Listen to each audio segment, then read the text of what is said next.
الله ربي والإسلام ديني ومحمدا رسول الله ويقيني أدنو إليه ساجدا بجبيني اقبل صلاتي وللصواب اهديني يا ربي يا من هو مرشدي.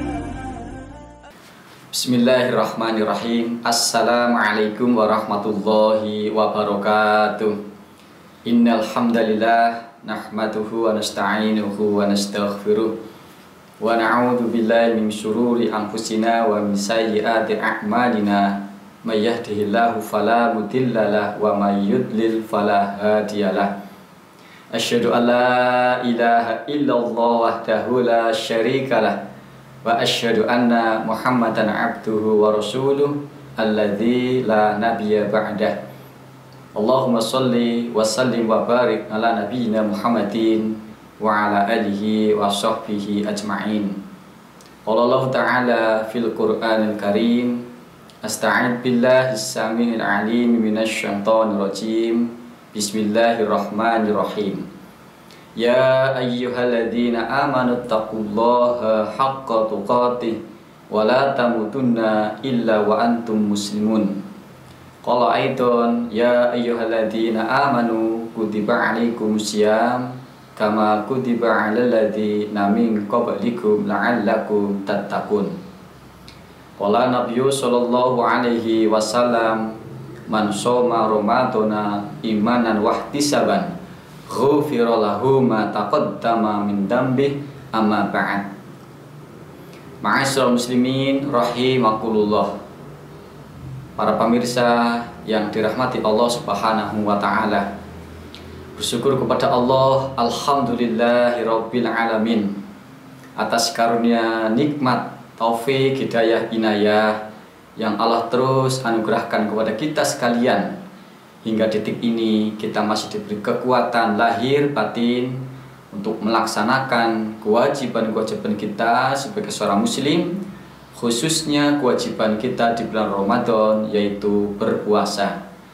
Mudah-mudahan ibadah kita di bulan Ramadan khususnya senantiasa sebagai ibadah yang diterima oleh Allah Subhanahu wa taala. Sholawat dan salam semoga Allah limpahkan kepada junjungan kita Nabi Agung Muhammad Sallallahu Alaihi Wasallam, para keluarganya, sahabatnya, dan pengikutnya. Mudah-mudahan kita semuanya bisa istiqomah untuk beriktibar Rasul sehingga kita mendapatkan syafaatnya nanti. Ma'asyiral muslimin rahimakumullah. Tema kultum pada kesempatan kali ini yaitu kami mengambil tema dengan judul 4 golongan yang dirindukan oleh surganya Allah Subhanahu wa ta'ala. Hal ini ditegaskan dalam hadis yang disampaikan oleh Ibnu Abbas radhiyallahu an. Rasulullah sallallahu alaihi wasallam bersabda, "Al jannatu mustaqatan ila arba'atan nafarin." Surga merindukan 4 kelompok. Surga merindukan 4 golongan. Apakah kita termasuk kelompok yang dirindukan oleh surga? Atau sebaliknya, andaikan kita menginginkan surga, tentu sudah menjadi hal yang umum dan pastinya seorang muslim merindukan surga. Namun pertanyaannya adalah apakah surga merindukan kita? Inilah yang menjadi pertanyaan bagi kita, dan apa kelompok-kelompok tersebut yang dirindukan oleh surganya Allah Subhanahu wa ta'ala. Mudah-mudahan kita semuanya tergolong yang menyaksikan pada kesempatan kali ini, termasuk orang-orang yang dirindukan surganya Allah Subhanahu wa ta'ala. Yang pertama, di dalam hadis tersebut disampaikan al-jannatu mustaqatun ila arba'ati nafarin. Yang pertama yang dirindukan surga Allah Subhanahu wa ta'ala, yang pertama adalah talil Quran, yaitu orang yang sering membaca Al-Quran. Sering membaca Al-Quran tentu menjadi pertanyaan kita, apa standar disebut sering membaca Al-Quran? Apakah banyaknya? Apakah seringnya? Sehingga itu menjadi indikator disebut sering baca Al-Quran. Para ulama menegaskan dan menggariskan bahwa yang disebut dia sering membaca Al-Quran adalah dilihat dari sisi istiqomahnya, konsisten, terus menerusnya dilakukan, terus dibaca. Membaca Al-Quran bagi seorang muslim adalah keharusan, karena setiap huruf yang kita baca bernilai ibadah di sisi Allah Subhanahu wa ta'ala. Dalam hadis ditegaskan kepada kita sekalian betapa pentingnya kita membaca Al-Quran, sehingga siapapun yang membaca Al-Quran menjadi orang-orang yang senantiasa dipilih oleh Allah Subhanahu wa ta'ala. Dalam hal kita membaca Al-Quran, paling tidak ada 4 tahapan yang harus dipahami, yang harus dilalui oleh seorang muslim. Yang pertama adalah dia belajar Al-Quran. Seorang muslim itu wajib mempelajari Al-Quran sampai dia faham. Jangan sampai kita terlena membaca, belajar ini, belajar itu, belajar koran, belajar majalah, membaca berbagai media buku, tetapi kita tidak punya semangat untuk belajar Al-Quran sampai kita faham. Khairukum man ta'allamal Qur'ana wa 'allamah. Ciri kebaikan seorang muslim adalah satu di antaranya, dia mau untuk belajar Al-Quran. Jadi orang yang mau belajar Al-Quran adalah ciri tanda orang yang terbaik menurut pandangan Allah Subhanahu wa ta'ala. Jadi semangatlah untuk belajar Al-Quran. Yang kedua, setelah kita mampu dan pandai membaca Al-Quran, tentu tahapan berikutnya adalah memahami isinya. Orang muslim harus paham isi Al-Quran, berusaha untuk paham. Mengapa harus paham Al-Quran? Mengapa harus paham isinya?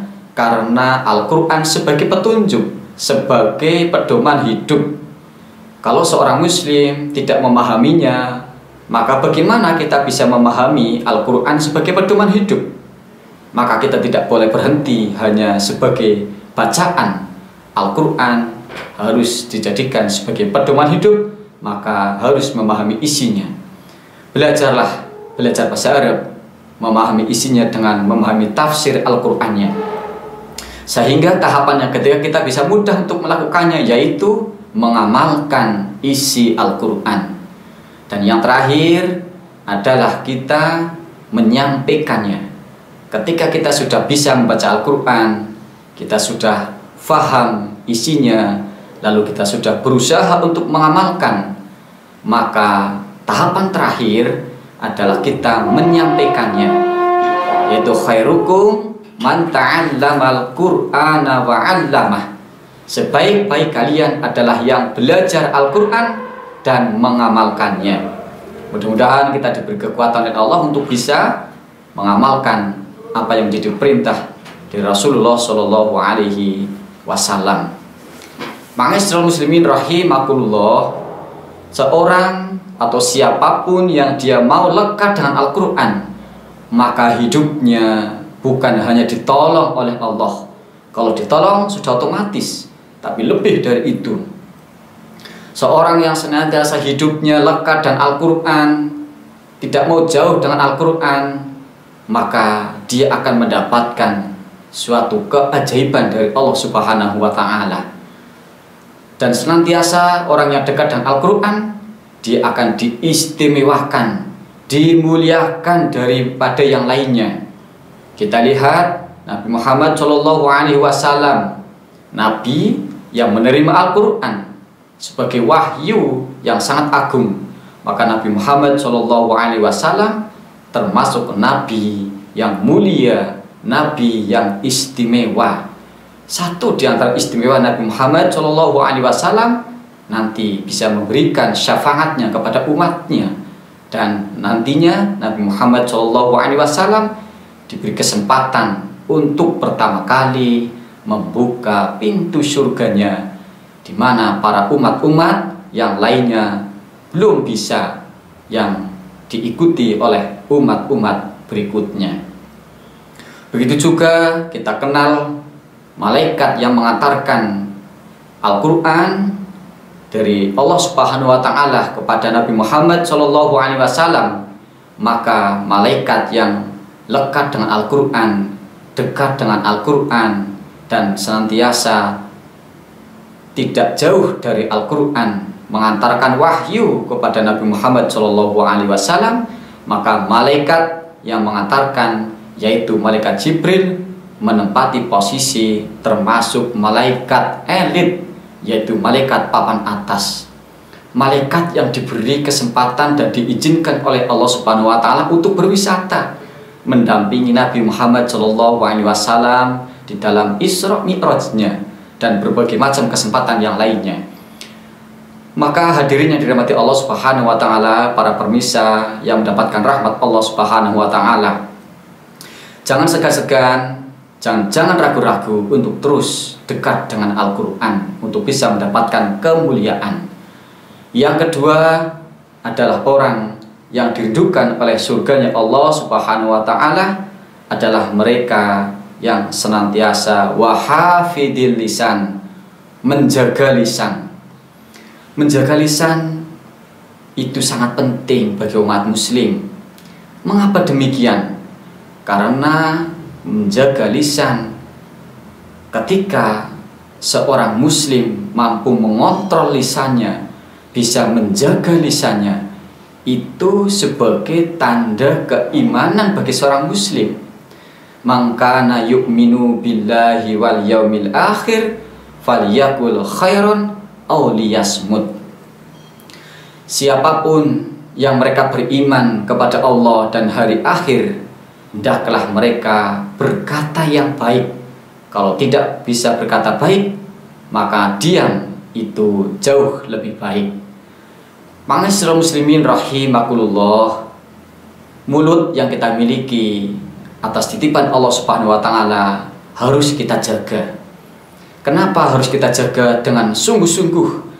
Karena mulut, lidah ini tidak bertulang, sehingga sering orang kadang-kadang lepas kontrol, tidak bisa ngerem mulut ini.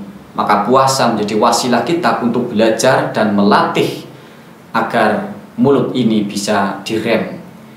Mulut itu paling tidak bisa mengeluarkan 4 jenis yang baik-baik. Selebihnya kebanyakan adalah keburukan, kejelekan. 4 hal tersebut adalah, yang pertama, membaca Al-Quran. Itulah yang baik keluar dari mulut. Yang kedua adalah berzikir kepada Allah. Dan yang ketiga adalah nasihat.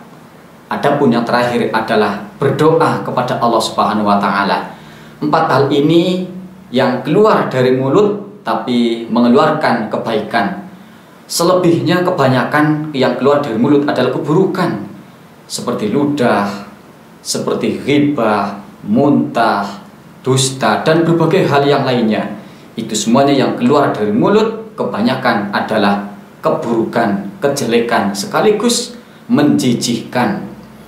Ma'asyiral muslimin rahimakumullah, adapun yang ketiga yang dirindukan oleh surga Allah Subhanahu wa Ta'ala adalah wa mut'imil ji'an, yaitu orang yang mau membantu orang lain, memberi makan kepada orang yang lapar.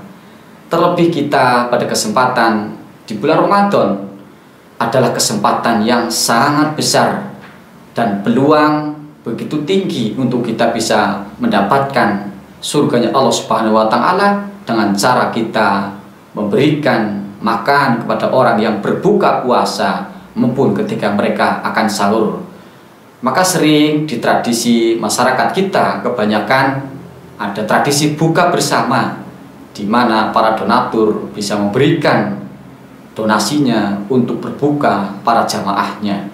Satu kesempatan, satu pintu wasilah kita untuk bisa mendapatkan surganya Allah Subhanahu wa Ta'ala adalah dengan cara kita memberikan makan kepada orang yang kelaparan. Adapun yang ketiga adalah wasiamun Ramadan, yaitu berpuasa di bulan Ramadan, yaitu puasa wajib. Puasa di bulan Ramadan ini satu di antara kelompok orang yang dirindukan surganya Allah Subhanahu wa Ta'ala, karena orang yang berpuasa endingnya adalah tujuannya bertakwa kepada Allah. Indikator bertakwanya adalah dia melakukan amal solih, amal ibadah kepada Allah Subhanahu wa Ta'ala. Dan hal ini ketika kita dilakukan dengan sungguh-sungguh, Allah akan memberikan ampunan atas dosa-dosa kita, atas kesalahan-kesalahan kita yang telah lalu. Man shoma ramadhana imana wahtisaban ghufira lahu ma taqaddama min dzambih. Siapapun yang mereka berpuasa di bulan Ramadan dengan iman dan wahtisaban, menghisab diri, menghitung-hitung kesalahan kita untuk segera bertobat mohon ampun kepada Allah Subhanahu wa Ta'ala, maka Allah akan mengampuninya. Dan ketika Allah sudah mengampuninya, maka tentu surgalah tempat tinggal yang diampuni oleh Allah Subhanahu wa Ta'ala. Mudah-mudahan para pemirsa sekalian, kita semuanya termasuk kelompok orang yang dirindukan surga Allah Subhanahu wa Ta'ala. Demikian yang dapat kami sampaikan. Terima kasih atas segala perhatian dan mohon maaf segala kesalahan. Nasrun minallah fatun qarib wa basyiril mu'minin. Wassalamualaikum warahmatullahi wabarakatuh.